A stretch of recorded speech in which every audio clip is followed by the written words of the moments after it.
So,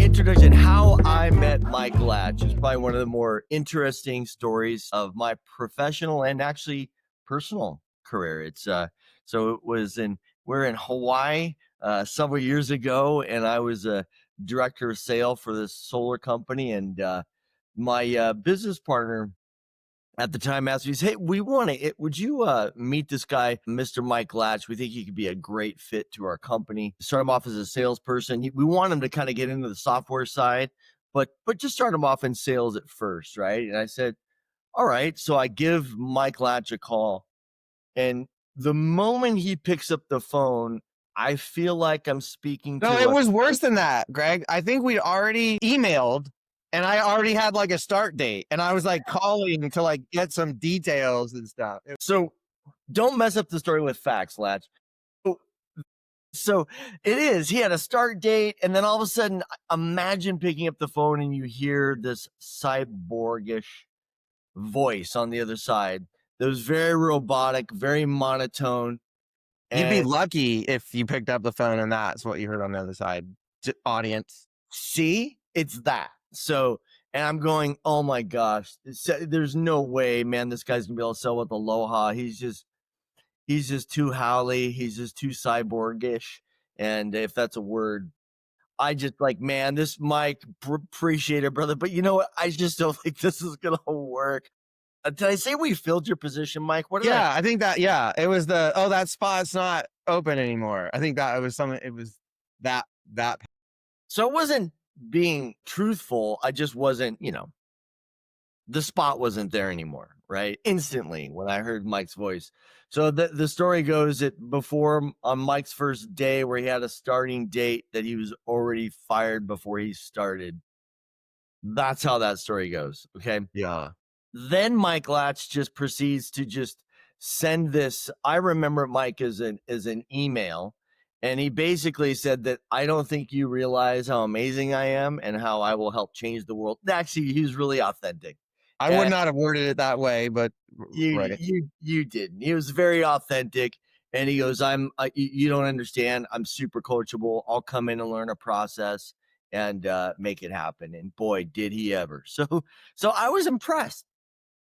And so Mike started that next week, and I'd never met anybody pick up a sales process as quickly as he did. And he went out, and within a week, he actually within a month even became the nation's number one 6 weeks. 6 weeks it was. Yeah, it was about 6 weeks. The nation's number one sales rep, and of course in the company, the top sales rep. And so it was an absolute rocket ride there. Mike, do you remember any differently than that, bud? What do you recall? Well, so I became the top rep, and at the time we were the top Sunpower dealer, so through that relationship made me this kind of standout rep in, I don't know, North America or United States, like 2 months, less than 2 months after my very first sales job ever, which was working for you. That's it. So the story goes like this. So Mike came, just started selling like crazy, became the top sales guy. And then at that time, my business partner comes back and says, "Hey, we've now got an opening for him in the software department." And I was visibly sad and frustrated and disappointed. And But Mike, not on the inside. You just faked that sadness. I did. Yeah. Did. And I was really bummed out. When you got your top sales guy, all of a sudden he's going to disappear. But Mike came back to me and said this: "Hey, here's what we're going to do. We're going to help design a software that actually aligns with your sales process. And when we do, you won't even know that I'm gone in sales volume." It's kind of really how he aligned that. Mike, is that how you remember it? You're giving me a lot of credit. Well, to be fair, anybody listening, this was the end of 2010. So this was, 15 years ago now. Because I was coachable and did everything that you'd said to do, right? One, I learned the script. I learned the sales processes, was executing the way I was supposed to. But remember, we used to do solar open houses, and, we could go to the office and get these like signs that we'd post in neighborhoods that would route people, and then we'd set up the sales rep themselves would set up, talk to the homeowner, say, "Hey, can I post up outside your home?" And talk to people and point at your roof and that sort of thing. And you called me one time and I was talking to, I forget what it was about. He's like, "What are you doing?" I'm like, I'm setting up for an open house. It was like a Tuesday, 10 a.m. or something. And you're like, "Good for you," and so that generated a few of the appointments that I had at turn. Anyway, so you know how it is when you're leading people and you see that they're really doing what you ask and going after it, you can't help but want to help them, right? That's just how we're built. And so we formed that kind of relationship by then. Of course, you were busy and had a bunch of other reps, all that kind of stuff. And at the same time, I was firing off emails to like Todd, our CEO at the time, your boss. I was just a contractor sales rep. And I think it was him and other people with suggestions on how to make dealing with our current tools easier. Like, for example, we were selling Sunrun leases, and at the same time, we were selling purchasing systems, and so we'd have to navigate different tools, and there were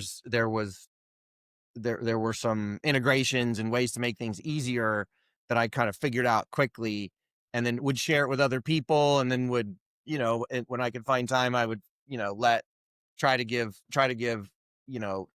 succinct, accurate, easy to follow next steps that the organization could follow to make it easier for other reps to like rapidly do the same things that they were doing, less cumbersome ways.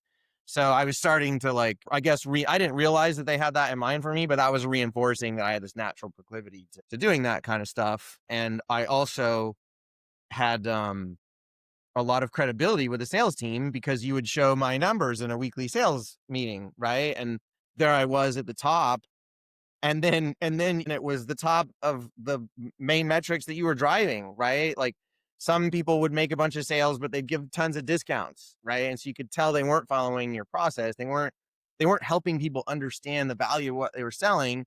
They would get nervous, when it comes to price and discount, but not mine because I didn't know to do any better because all I knew was what you taught me.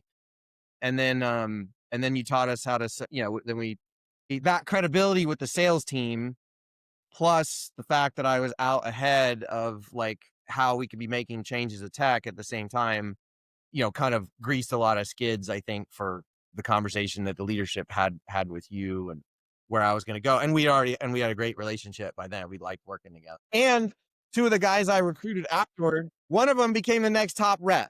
Remember? Got a sales rep that I recruited that I did ride-alongs with him and another guy. One of those guys became the next top rep. Yeah.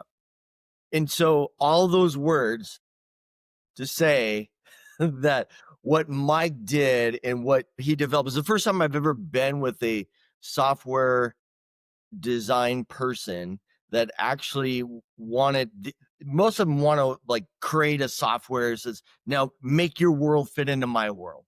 And what Mike did is he says, no, I want to make our world fit into your world. So the process is successful. We've seen it replicable. We want to make it better, right? And that's what he brought in a tool that we aligned it around the sales process, and that's what created this just powerhouse of opportunity for us. We would take folks that knew nothing about really the industry, and we could train them to sell within a week or two, and to get them out there and to perform well, where margins weren't being annihilated and things like that because they're discounting, and Mike put in a bunch of safeguards, but literally created a process to where the only thing the sales rep had to do is to walk through the software, this tool, and to help them make decisions. And it just creates a powerful process for us. At least parts of the sale, as much of the sales process at the time that we could facilitate. Like since then, we've facilitated more and more and more of that conversation, the entire hour-long sales appointment. Now we've got like the whole, with tech now, we've got like the whole conversation facilitated. Back then, it was key parts. Yep.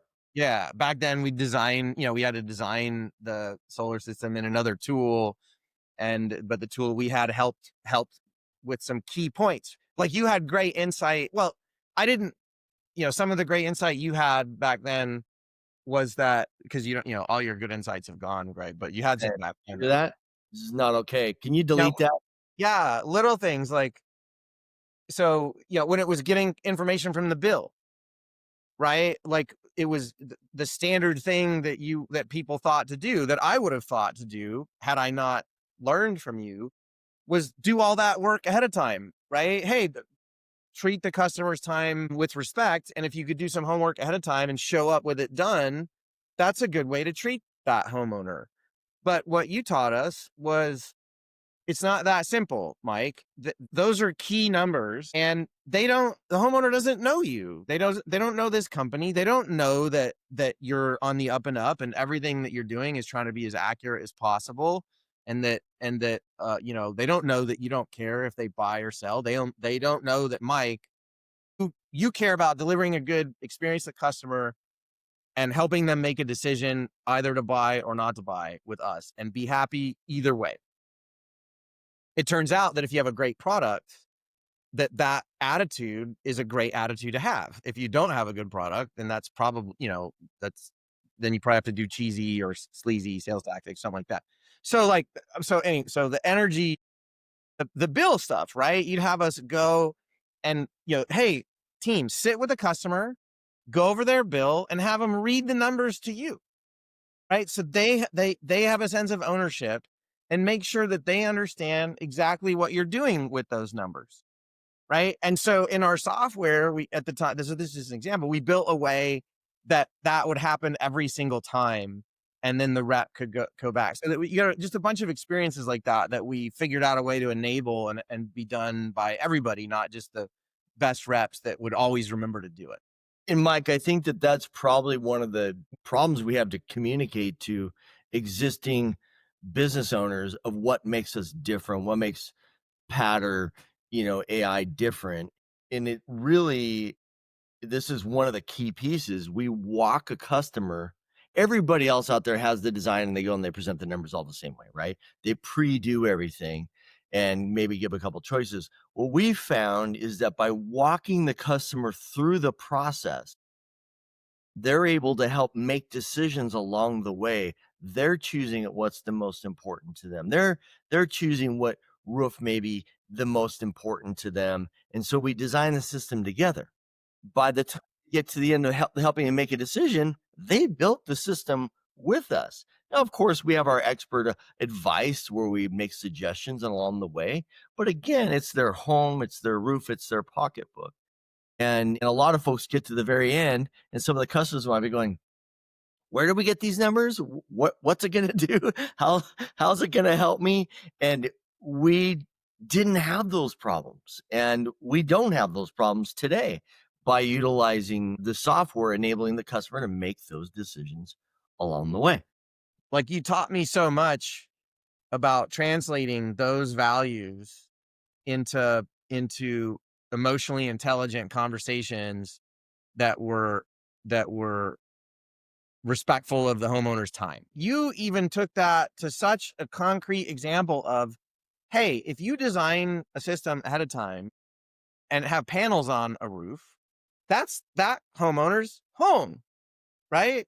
You have literally just done something to their home without their permission, right? You've put these black rectangles on it, right? It's not like it just wouldn't have ever dawned on me, and I've seen it not dawn on like so many people that I talked to, right? They didn't they didn't think about it this deeply and in this sophisticated of a manner as you did, and so of course, like if you can create the same experience where, hey, Mr. and Mrs. Homeowner, here's your roof. Um, you know, did you have a preference on where you would like your panels to go? Y- that's just one example of a way to take somebody down the path of then bringing something on their home, but in a way where you ask their permission first. And that sounds crazy to a lot of people that never lived it, right? And even at Sunpro, we lived it at scale. We got again over $1 billion run rate. we were booking at our before I left at our peak, like, I think over 5,000 sales a month. We had over 1,100 reps, and we got a lot of humans that were really new, that weren't expert solar designers, to be able to have those kinds of conversations with homeowners. And it really, I mean, that plus 30 other interactions like that really helps. So yeah, that was a lot of words, but you really took things like, be a good human when you're in somebody's home into really specific concrete examples. And then what I had was this natural thinking towards, okay, how do I know how Greg got me to do this.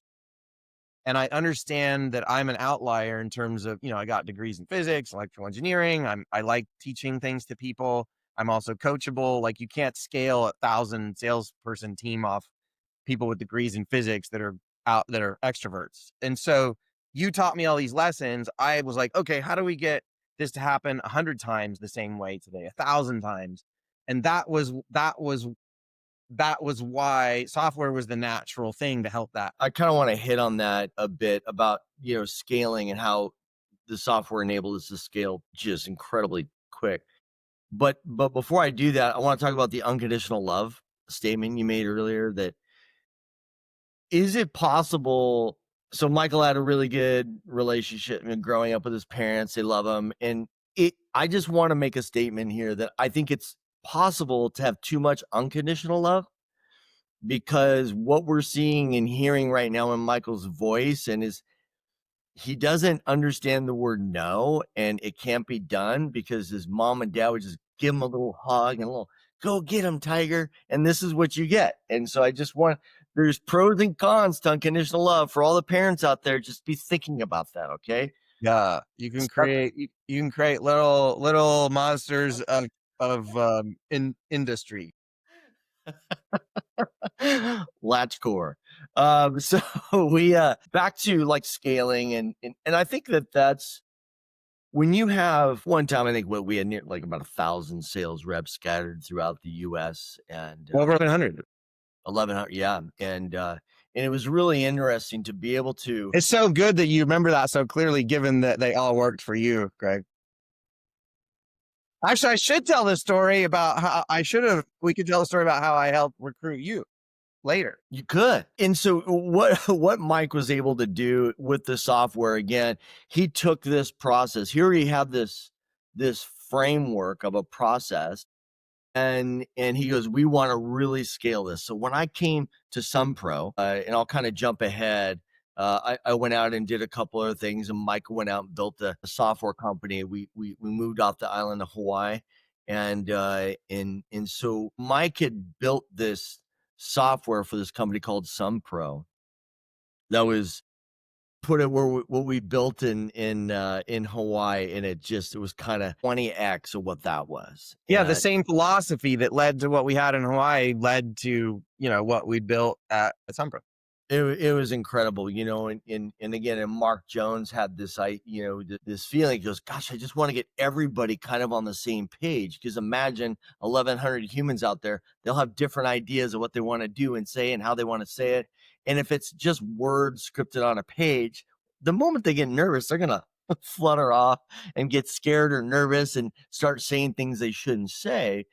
But the software just created this, allowed a customer with them to just walk them through a story. Here's how we're going to design your system.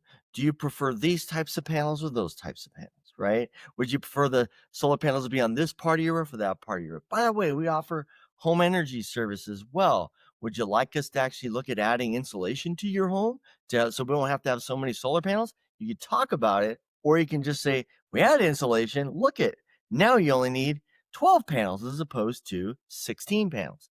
So we just visibly show them this picture and this story along the way.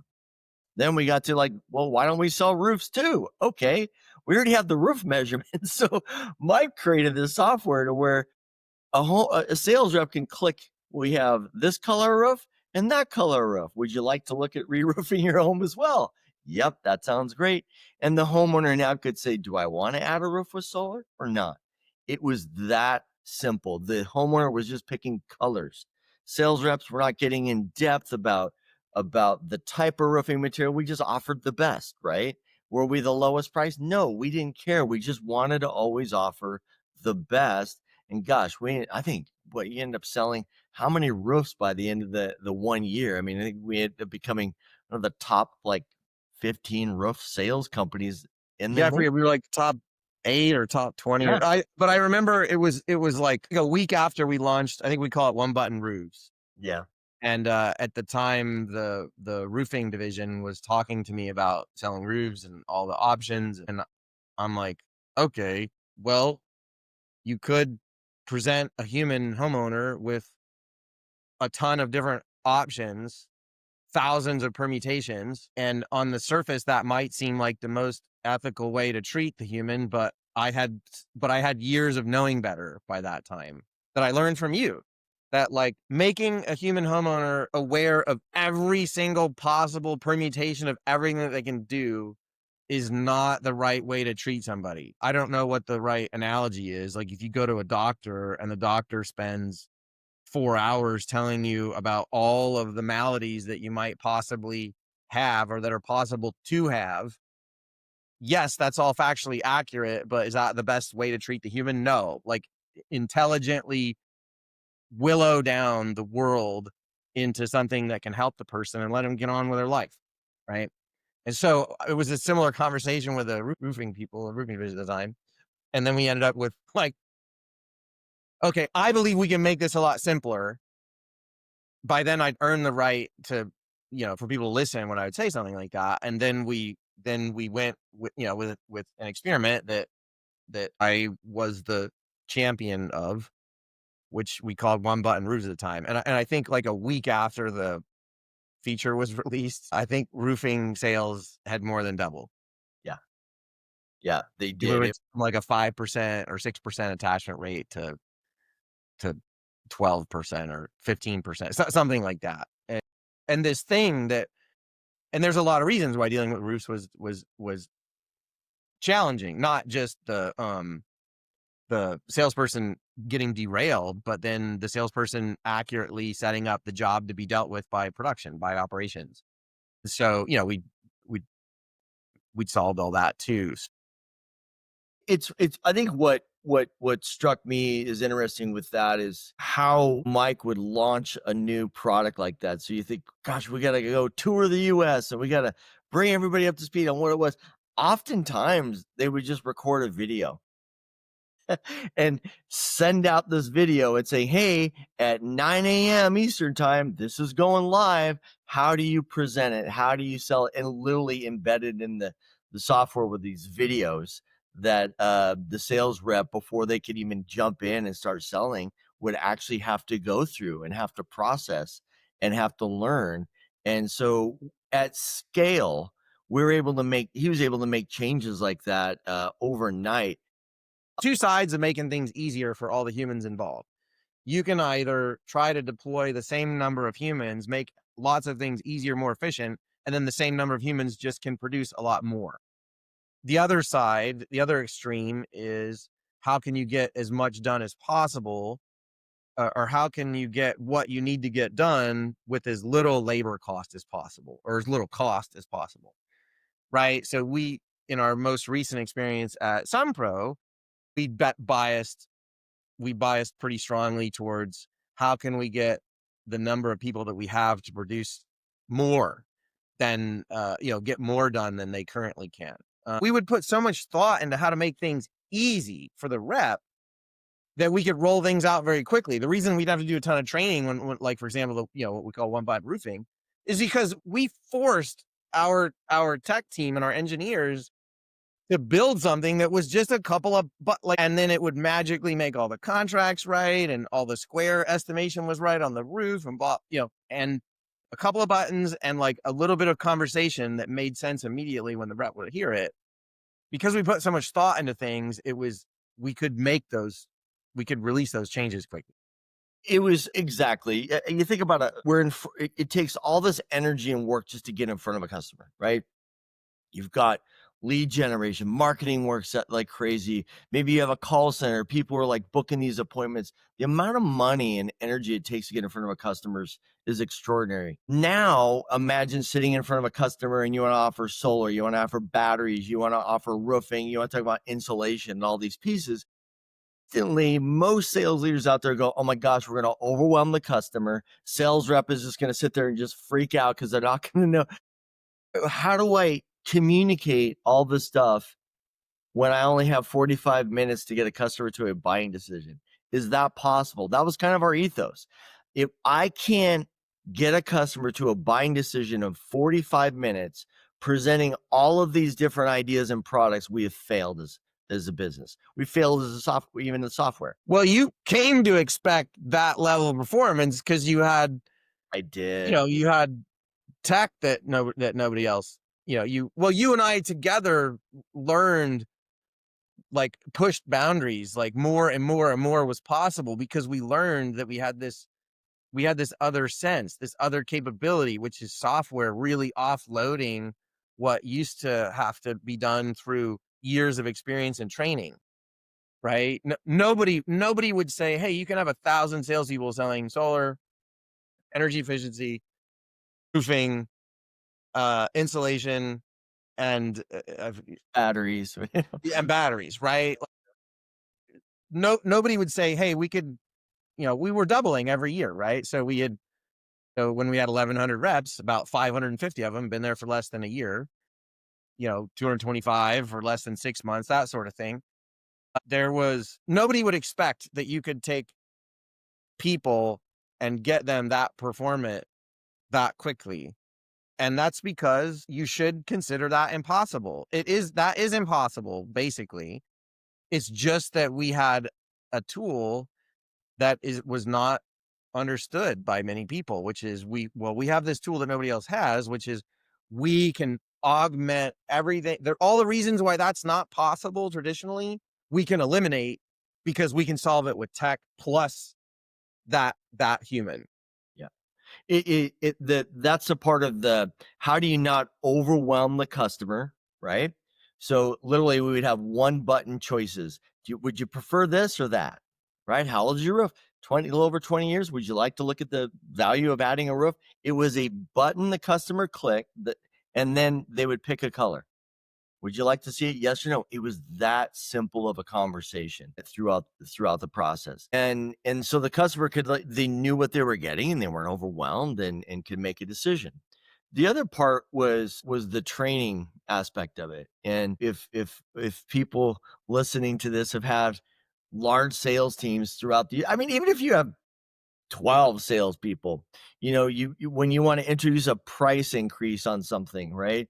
How is that managed? How is that communicated through? Usually it's a lot of emails and talking and communicating how you're going to do it. And based on the software, how difficult is it to make those changes, right? On a large scale, we were gonna, offer, like, say, talk through a new battery system or something like that. Often we would just get the leaders together and we would have a meeting with all your regional directors, and we would Mike and his team would walk them through the software. This is what it's gonna look like, right?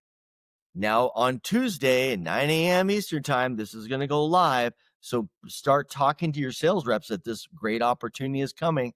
And they would send out a video ahead of time showing the sales rep how to walk through the process, training them on the product and what it meant. It was brilliant. It made my job as a sales leader kind of simple. It really did. And so, and then they would also have to go through this training before they could actually actively sell again. So it kept people, our sales team, focused, educated, and on point. And so we were able to scale through, gosh, like Mike said, I think we brought in, half the sales team was new because you're always growing and expanding in new areas. And how do you possibly train up a whole sales organization on Yes, products overnight? And that's a so good point. When we were opening up new territories, I think we got to 24 or 26, 20. I forget how many states. Well, yes, we were doubling in size every year. It wasn't that each territory, each sales team doubled in size every year. It was that the whole company doubled in size every year, 5 years in a row I think we launched Sunlight in 2017. A lot of the territories were all brand new people with maybe like a manager that had already been with us. So we were getting an entire sales team full of new people going like quickly, right? Like that was just a capability that we had because so much of that high quality customer experience in the home was like guided and facilitated with tech. Yeah. So what I learned from Greg, so again, I'd never had a sales position. I'd never done sales before I met Greg. And I was really lucky that I learned it from him. From there, I learned that sales was a craft, not magic, not you either got it or you don't. It was absolutely teachable because I learned it. And then I also learned like like a pretty deep knowledge for what a great customer experience, purchasing experience looks like. What does being polite really look like at the extreme, right? That example before of like, before you even show black rectangles on that person's home, you ask for permission, right? Greg taught us like we'd ask for permission to move on. Like, does that make sense? Was asked often during that sales appointment. And so there's 100 different examples of like the deep instantiation, non-obvious instantiation of like the concepts that I learned from Greg, which is like, if I want to be a good person and feel good about selling something to somebody, translating that into very specific ways to explain things to people and bring them up is what I learned at Greg. So then I had that expectation that that's what a good experience should be like. And that changed my life forever. Now, whenever I'm watching anybody else sell anything, it's so obvious to me on how much better it could be because I just watched anyway, that's another topic. So that expectation leads to very different software products and features that get built. If I didn't have that deep expectation that you should create an extremely excellent customer experience no matter what human sales rep is there in the home, I would have ended up building software like, Aurora or Solargraph or other tools. They're really great CAD tools. They're the things that I would have thought were, as good as and helpful as you can be had I not had this deep sales experience and deep understanding of what's possible in an appointment at scale by regular old humans. So that led to a bunch of features being built so that so new hires at Sunpro with the Sunlight tool could rapidly provide high quality experiences in the home. Providing the scale that we had there, the doubling in size every year when I started, and 5 years later we had over $1 billion run rate. That was the most we could push with my team's ability to build software custom and the sales leadership that eventually Greg was the manager of, and their ability to train reps on how to use the tool and what to say. Then AI came about. And so I always had this vision of if we could create a tremendously powerful platform that could be configured in all the ways that I had to build custom software to facilitate these in-home experiences.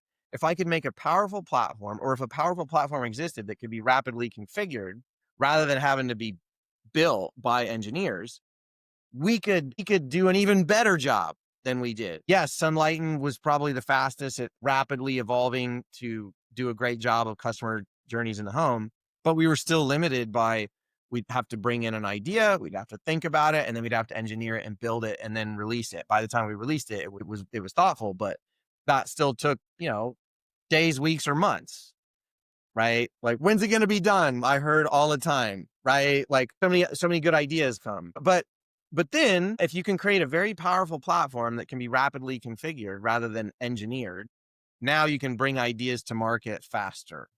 I have a way to help the reps in my head from a leader like Greg or me or somebody that, is good at sales leadership, has an idea. You can bring it into the sales force faster if your platform can be configured rapidly. You still have to have the knowledge and the expectation you still have to expect that your tech will enable in that way, which is not a given, right? Like a lot of people don't really get this until they see it in action. And then I thought about retiring when I left Sunpro after the sale, but I still had this idea about like, why isn't everybody doing what we're doing? Right? Like there's no magic to it. It's straightforward. I would explain it to anybody I talk to. That led to Greg and I writing the book, and trying to help people like, look, this is like how we do it. Anybody can do this. There's nothing in your way other than your willingness to, or interest to go and do it. But as we all know, like removing barriers, lowering barriers makes things easier for people to execute on good ideas. And so that kind of kept swimming in my head, and Greg's head and all of us that lived it. And so the idea was to begin building this powerful platform, but then AI tech really started booming. And that was like the final piece, right? Like that, like with AI tech, all of a sudden it was much easier to bring this vision to reality, right? Like if we can know in advance what a great customer experience should look like, and we know that we need something that can adapt quickly over time to provide that, then then you still need a bunch of experts configuring the platform and managing everybody and training everybody to do that. With AI, you need a lot less experts because the tech can enable even more. Now the tech can even be the sales manager. And like I analyzed the last 100 appointments and decided these are the changes that should be made going forward to help a customer decide between, our competitor that's a great reputable company and us. And so that all led. So then the vision was like, okay, we'll take existing design tools, layer our sales expertise and adaptability requirements, and we can provide this powerful platform so that everybody in home services, solar, anybody that's selling something that's complicated, can provide their customers with this high quality experience. And then we found that the tech didn't allow it, right? Like you can't take existing CAD tools and drive them agentically the way that we needed to provide that experience, right? If you want a non-human to be able to walk a customer through, hey, Mr. and Mrs. Homeowner, if you own, you have 19 panels, remember, and that generates 102% of your electricity. Now, remember the way your particular utility works is if that extra power doesn't get used over the next 12 months, it's like you bought the utility a panel. So would you like the system to be one panel smaller? Yeah, I would. Or no, I think I'm going to use that little bit of extra power. Like what I just said, we could do, and 30 other experiences like that at scale. But with Patter, we're building a platform so that that can happen often without a human. And so now the next more subjective and difficult objective or objections can be dealt with the humans involved. And so we had to build CAD from the ground up so it can be run agentically. We had to build energy modeling from the ground up. We had to build all this tech for years. We just finished. We just made it so we can show it to people. To now where the final vision is possible, where every homeowner can have a great experience, no matter what the company is that is running that appointment. It's good, but I want to kind of dig into that a little bit about the uniqueness of it. And I still think people have a hard time understanding it. And it's this part of what we're doing here. It's all auditory, right? We're listening and we're hearing, but you're not seeing what's happening. Sources are showing that 65% of the population learns by seeing, approximately 30% visual, and the less 5 to 15% in that piece, kinesthetic writing and things. But Look at you, Greg, with numbers. Isn't that good? Yeah, and that added up to around 100%. So that's Sales math, pretty Latch. good for a salesman. Yes. That's why I say approximately. Yeah. So in this, what makes it interesting is most sales process is all about hearing and listening. And most homeowners, business owners, they need to see it to understand it. So I want to kind of break down how we did that and how we're doing it today. And like Mike said, we can actually do it where it might not even always require a human to do it.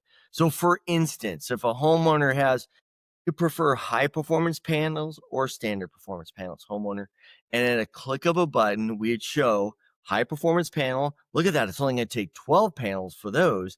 Click of a button, standard, it'll take 16. Monthly payment on the high performance is 280. Standard is 200. Which one of those makes the most sense? So we're not talking efficiencies. You're not talking about Monte Paulo crystallines. You're not talking about all this tech that nobody cares about, right? But visually, in an instant, you're able to show them smaller space on your roof or a larger space, lower payment or a bigger payment. What's most important to you? Homeowner, pick. They're able to make a pick. So we verbally communicate it and visually are able to communicate it. No other software does the visualization that we're able to do with Pattern, what Mike has been building and working on for years.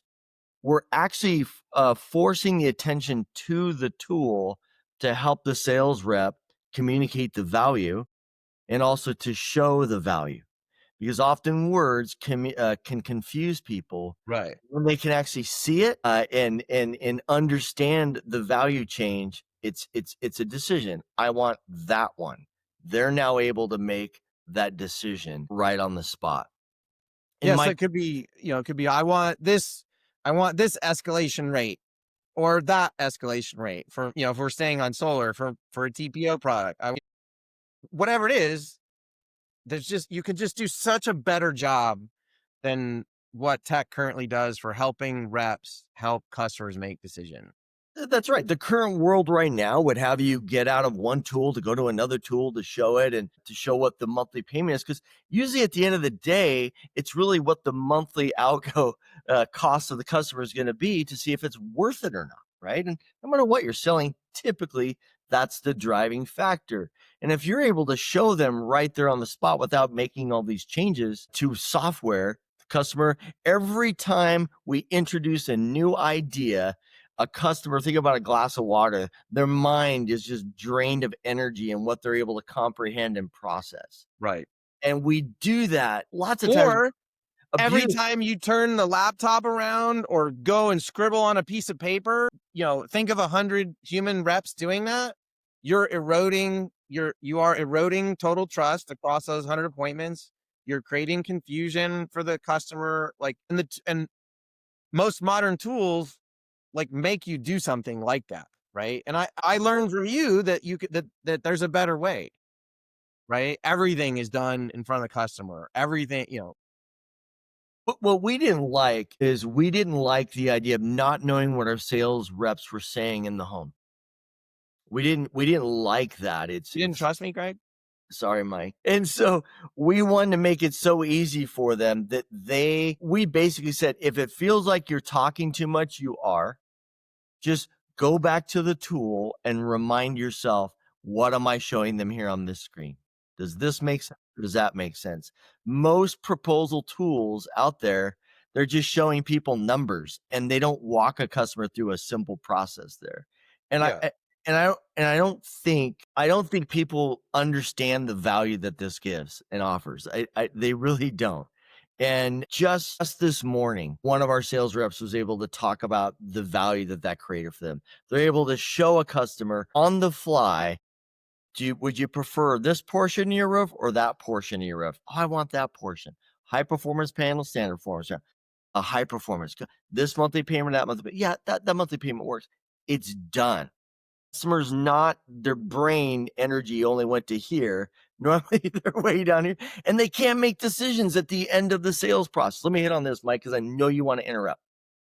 Most sales reps and customers, we're giving them so much new information that a lot of times people will sit there and just agree with you because they kind of want you to shut up and get out of the house and just show me the price so we can be done.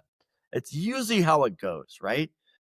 And so we're doing a customer a disservice and our sales team a disservice if we're allowing them to operate that way. It's not respectful to the customer or to the rep. If I know every new topic I give, it's going to drain their ability to comprehend and make decisions. I better, what I'm asking them and what's coming out of my mouth and what I'm showing them on the screen, It must deliver a decision. If what we're showing them on the software or communicating is not delivering a decision, it's wasted time and energy, and you're wasting the customer's time. So we say, stop doing that. So if on the software there's no decision point at the end, why are we talking about it? Why are we bringing it up? Who cares? Like, it's stop communicating that. So decision making is we make the software is designed to like create little decisions along the way. So at the end, when the customer is forced with installation timelines, June 3rd or July 23rd, what makes the most sense to you, homeowner? They've already made all the decisions, and it makes that final decision that much easier. And to do that in 45 minutes, I want to dig into that for a minute. If a customer, when I say a buying decision, are they signing the paper? Sometimes, but literally it's like, do they emotionally and mentally understand what they're actually receiving? I'm talking a roof, insulation, solar, you could add air conditioning in there, all of it.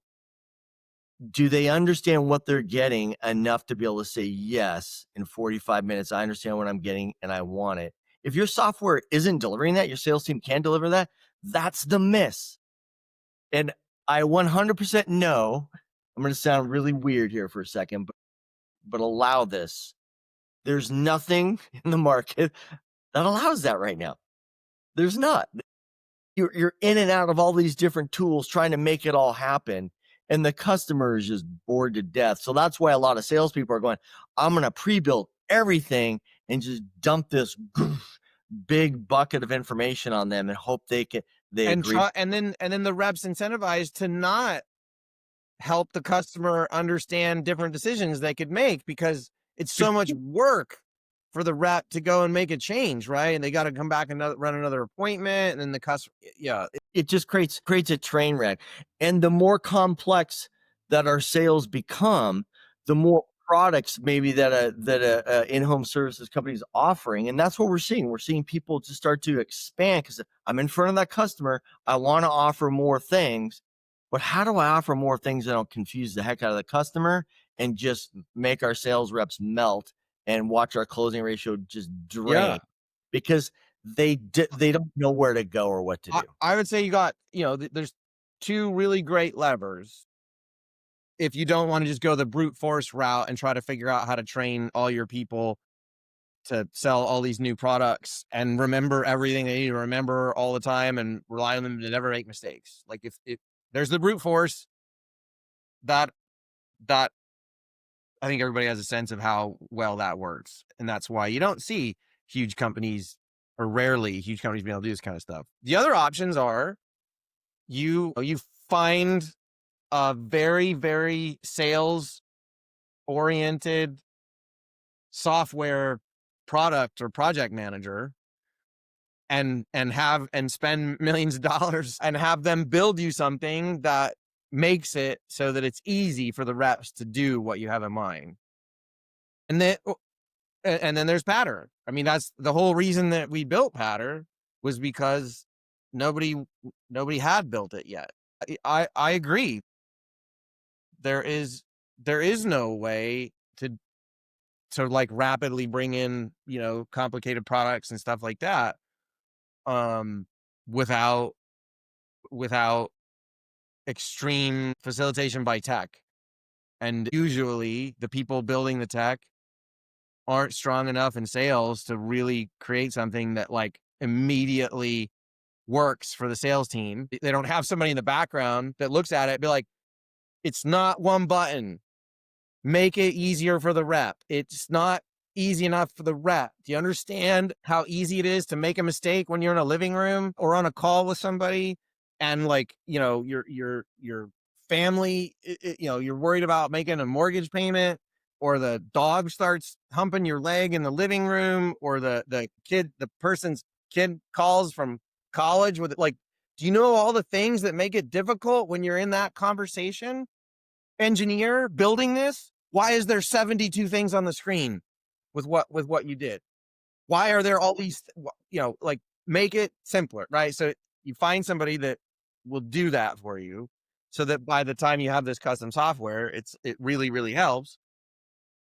is, or Pattern, right? I mean, that's why we built Pattern. We're excited. I mean, we're excited because all of a sudden, all these all these companies can have like just all these new capabilities. All of a sudden, a whole bunch of their customer experiences are better. All of a sudden, it's so much easier for them to deal with change, easier for like the marketing department to make sure that what's happening is brand consistent, for the customer service department to be confident that the things that are being said are that the right things are being said and the wrong things aren't being said. It's just it's exciting, but I know it's new and it's hard. It's hard for people to, if they haven't seen it, to understand that that's really capable or It possible. Yeah, and it lends to a couple meetings I can recall in the past with Mike. He would have his design engineer design team bring a new process forward, right? A new product they wanted to show and present. Hey, we really think this is going to work. And Mike could kind of work on the ideation of it. And then they come together and they go, watch this little graph. See how this graph just goes up like that? Isn't that cool? They were so excited how it was automated. And the engineers are like, oh, that's awesome. And Mike would go, no. What's the decision? How is that helping a customer make a decision? Yeah, Yeah, you yeah, might, it looks cool. It's actually distracting. You want this thing to spin around and do something cool. Software guys dig it. They're like, oh, ooh, that's neat. But it's actually distracting the customer, right. draining their brain. So no, go back, be better, help it make a decision and bring it back forward. That was a constant and has been a constant in Mike's world. And that's the part again that I love about what we built at Patter is every piece is absolutely intentional to a decision. And as people walk through it, you'll see that. And it's almost impossible to do if you don't have your software engineers align with that to make that happen because they'll get lost in the what do we call it, the spinny shiny thing and 3D spinning things. pretty spinny things. Yeah. Yeah, and because you so much thought has gone into delivering the sales presentation live in a way that the customer remains like paying attention, remains, continues to have the ability to make good decisions. The software behind the scenes is making sure that all of the options are being dealt with, right? So that if the rep has to remember how to handle stipulations for 4 different loans at a lender, or how to handle stipulations for 4 different loans times 3 different banks, and has to remember if you have this roof type, or if it's a roof and solar, then this lender doesn't work and this lender will, and has to remember that this is the way to talk about a TPO product, and to not talk about the same way I would talk.